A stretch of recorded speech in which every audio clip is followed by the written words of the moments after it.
momentum ini. Informasinya dari mana? Ya A1 banget dong. Polri dan TNI sekarang solid banget ya. Makanya gunakan momentum ini. Kita cuma punya waktu 3 tahun sampai 2024. Karena Jokowi sendirian, beliau nasionalis, tapi begitu sampai di, jangankan sampai ke kabupaten, baru nyampe di tingkat provinsi aja udah diboikot kok. Contohnya yang paling berani kan Anies Baswedan di depan mata. Nah, sementara kan kalian nggak cuman bisa mengeluh. Ayo teriakan dengan lantang, dengan berani, dan jangan pernah tuh, nanti konflik 98 itu bukan konflik agama loh. 98 itu dibuat oleh oknum dengan pakai agama supaya Anda di framing takut dengan satu agama.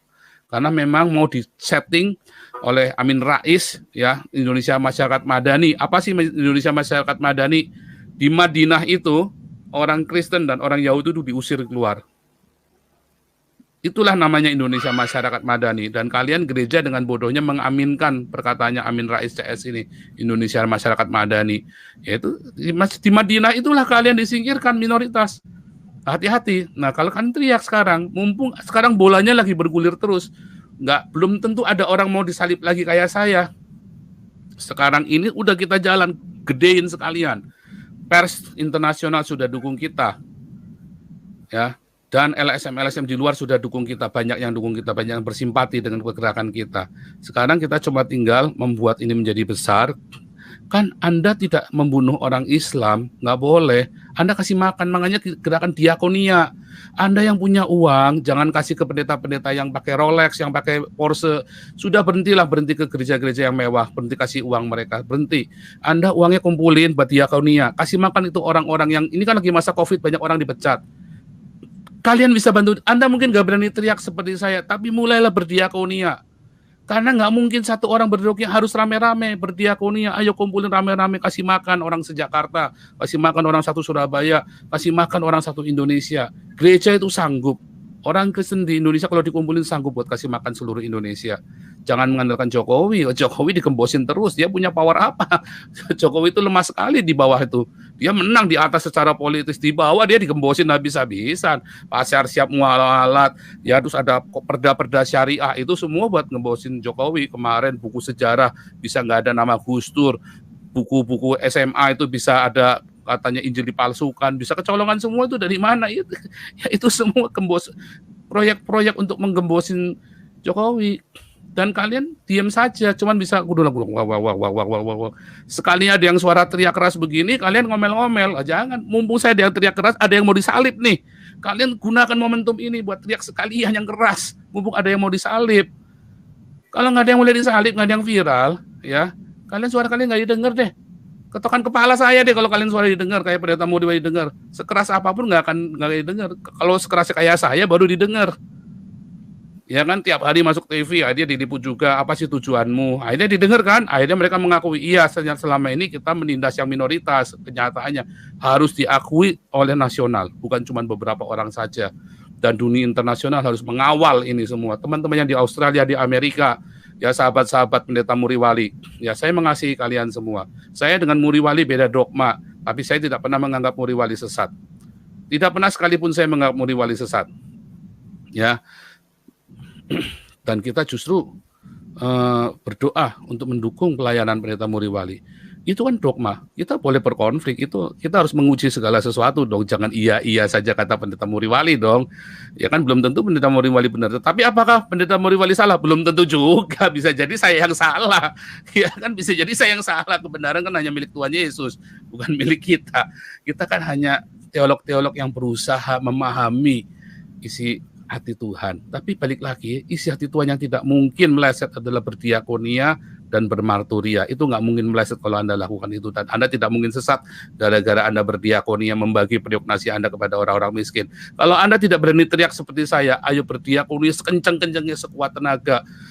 Bagi makanan, bagi sembako buat orang-orang di sekeliling Anda. Dikoordinatur dengan massa supaya orang-orang ini jangan lapar perutnya.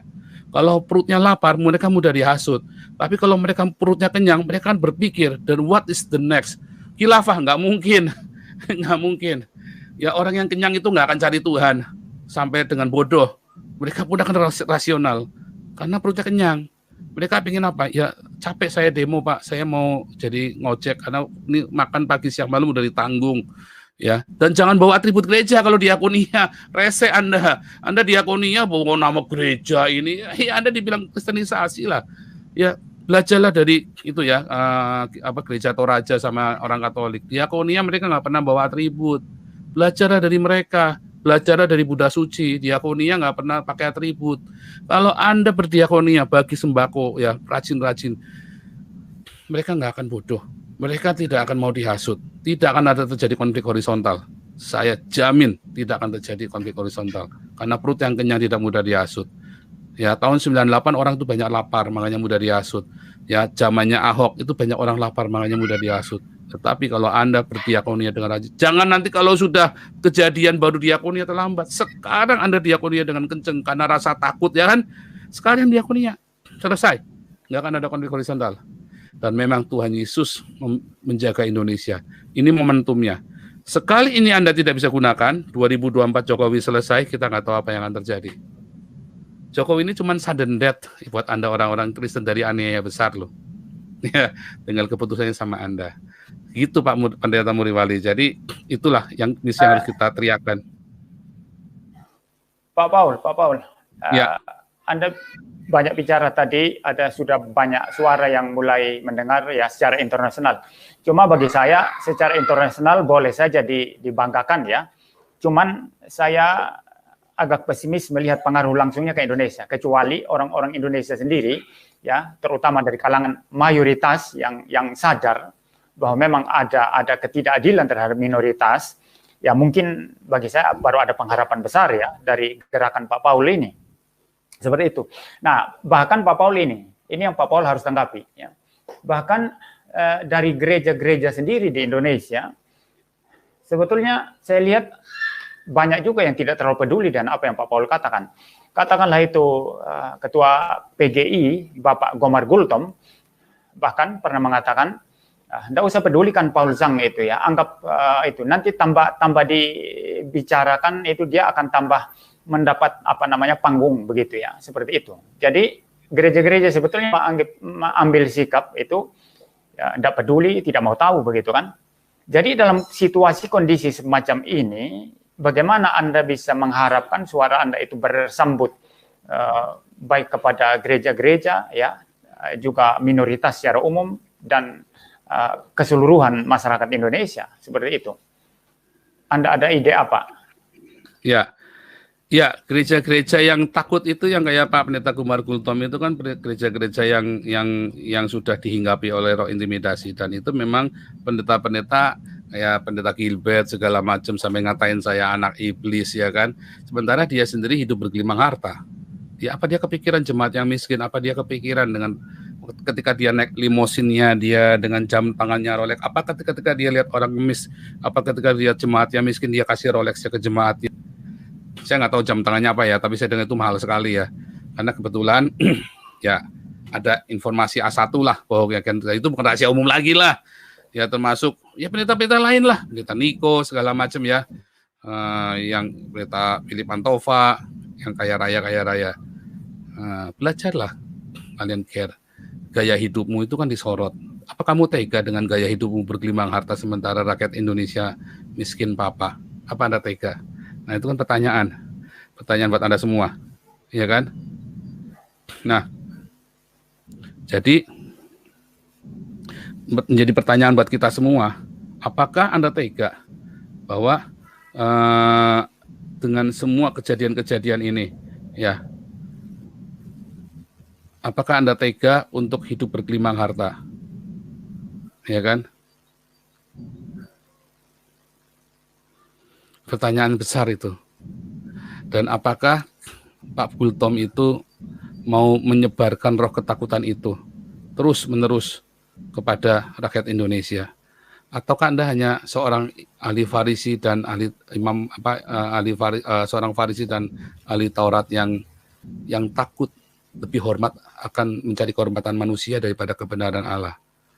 Nah, itu kan pertanyaan kita semua. Ya kan? Saya kira itu jawaban buat pendeta, bukan urusan saya. Firman Tuhan yang saya... Anda terputus-putus, Pak. Sudah bagus. Jadi begini ya. Nanti yang menuai Indonesia ini bukan pendeta-pendeta. Jadi tinggalkanlah pendeta-pendeta itu, saudara. Mereka itu nggak akan berpengaruh apa-apa buat Indonesia. Anda udah nggak usah urusin pendeta-pendeta itu. Mereka itu hanya mencari keuntungan buat diri sendiri. Uruslah hidup Anda dengan Tuhan. Ya, uruslah hidup Anda dengan Tuhan. Makanya berhentilah pergi ke gereja-gereja yang megah mewah, yang pendeta-pendetanya hedonisme, ya. Sementara jemaatnya dan masih banyak orang miskin di sekitarnya. Ya berhentilah. Berhentilah Anda kasih uang persembahanmu, perpuluhanmu ke gereja-gereja itu. Mulailah Anda bikin grup-grup kecil, ya kumpulkan uang itu untuk berdiakonia. Itu akan menuai Indonesia. Percaya saya. Dan saya sudah pertaruhkan, saya sudah tampak muka semua ya. Saya tampakkan keluarga saya, dan saya tidak pernah minta uang 1 rupiah pun dari YouTube saya. Gitu ya. Gitu Pak Pendeta. Jadi nggak ada urusan dengan Pendeta Gilbert dan Pendeta Kultom. Jangan takut, saudara. Anda yang akan menuai. Mereka nanti itu urusan mereka dengan Tuhan. Kita nggak mau menghakimi mereka. Pokoknya Anda jangan ikuti kata mereka, ya, karena ini nasib Anda. Kalau Anda miskin, mereka juga nggak urusan kok. Kalau Anda dianiaya, mereka juga nggak urusan kok. Gereja ditutup juga mereka nggak urusan kok. Ya kan? Oke, Pak Pendeta, silakan.